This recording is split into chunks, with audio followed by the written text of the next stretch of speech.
Hello বন্ধুরা, সাগর ক্যান্ড ব্লগে সবাইকে স্বাগত।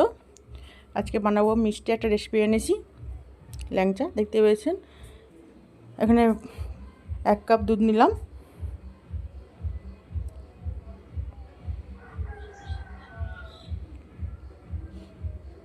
এবার দিলাম বেকিং পাউডার আর অল্প পরিমাণ দিলাম বেকিং সোডা।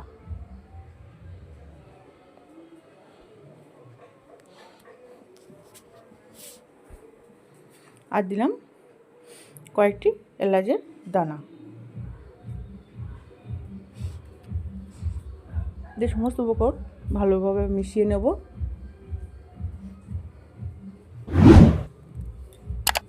আমি এটা কিন্তু আমুল স্প্রে গুঁড়ো নিয়েছি, আপনারা যে কোনো ব্র্যান্ডের চাইলে গুঁড়ো দুধ নিতে পারেন। সমস্ত উপকরণগুলো ভালো করে মিশিয়ে নিলাম।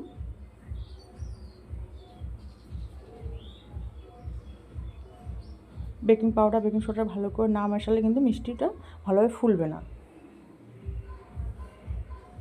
এবার দিলাম 2 টেবিল চামচ মতন ঘিটাকেও ভালো করে গুঁড়ো দুধের সঙ্গে মিশিয়ে নেব। এই গুঁড়ো দুধের মিষ্টিটা খেতে কিন্তু ভীষণ মজারও হয়, ভালোও লাগে খেতে। ঘিটাও ভালো করে মিশিয়ে নিচ্ছি। এবারে একটা নর্মাল টেম্পারেচারে থাকা ডিম এতে ফাটিয়ে দিলাম। 1 কাপ দুধেই একটা ডিমই লাগে, আপনারা চাইলে দুধটা কম বেশি করে নিতে পারেন। এবার ডিমটাও ভালো করে ফাটিয়ে নিয়ে দুধের সঙ্গে মিশিয়ে নিচ্ছি। এবার ডো বানিয়ে নেবো। আমি একেবারে ডিমটা দিইনি, অল্প অল্প করে দিলাম। আমার একটা ডিম পুরো লেগেছে। দেখুন, এরকম আঠা আঠা হলে কোনো চিন্তা করার কোনো ব্যাপার নেই। এবার হাতটা ভালো করে ধুয়ে নেব। এদিকে কড়াইতে জল দিয়ে দিয়েছি। এখানে 100 গ্রাম মতন আমুল স্প্রে গুঁড়ো দিলাম। এই গুঁড়োটা ভালো করে মিশিয়ে নিচ্ছি জলের সঙ্গে।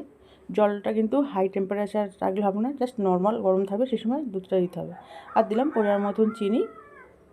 এবার হাতে একটু ঘি মাখিয়ে নিয়েছি, নিয়ে মিষ্টি আকারে শেপ দেবো, ল্যাংচা আকারে। আপনারা আপনাদের পছন্দ মতন শেপ দিতে পারেন। সমস্ত মিষ্টিগুলো একই রকম করবো বলে একই রকম শেপে যেন হয়, ছোটো বড়ো না হয়, তার জন্যে চামচ দিয়ে দেখছেন ওই নিয়ে শেপ দিয়ে দিলাম।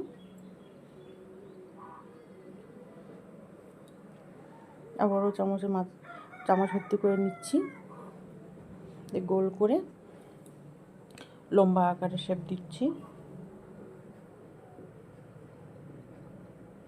দেখছি সমস্ত ল্যাংচাগুলো আমার হয়ে গেছে, কিন্তু 15 থেকে 16টা আমার ল্যাংচা হয়েছে 1 কাপ দুধে।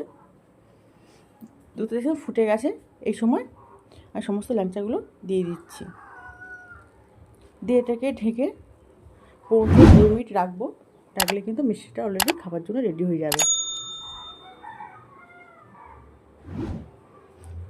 এটা দেখতেই পাচ্ছেন যে রসমালাই বানাচ্ছি। তাহলে আপনারা দেখলেন কীভাবে এই রেসিপিটা বানালাম। এই রেসিপিটা যদি আপনাদের ভালো লেগে থাকে তাহলে লাইক, শেয়ার ও সাবস্ক্রাইব করার অনুরোধ রইল। আর যারা ফেসবুকে দেখবেন পেজটিতে ফলো করে পাশে থাকবেন। আপনাদেরকে 10 মিনিট পরে দেখালাম, ঢাকনা খুলে দেখুন। আবারও খানিকক্ষণ জন্য ঢেকে দিলাম, আবারও 10 মিনিট পরে আপনাদেরকে দেখালাম। দেখুন কি সুন্দর ফুলে সব উঠে গেছে প্রত্যেকটা মিষ্টি।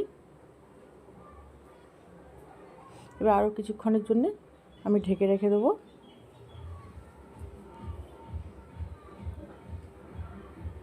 দেখুন মিষ্টিগুলো কত সুন্দর ফুলে উপরে উঠে গেছে। দেখুন যে দুধটা দিয়েছেন দুধটা কিন্তু ফুটে হাফ হয়ে গেছে। আর মিষ্টিগুলো দেখুন কত সুন্দর ফুলেছে, দেখতে কত সুন্দর লাগছে। এবারে আমি গ্যাসটা অফ করে দেবো। মিষ্টিগুলো অলরেডি রেডি হয়ে গেছে।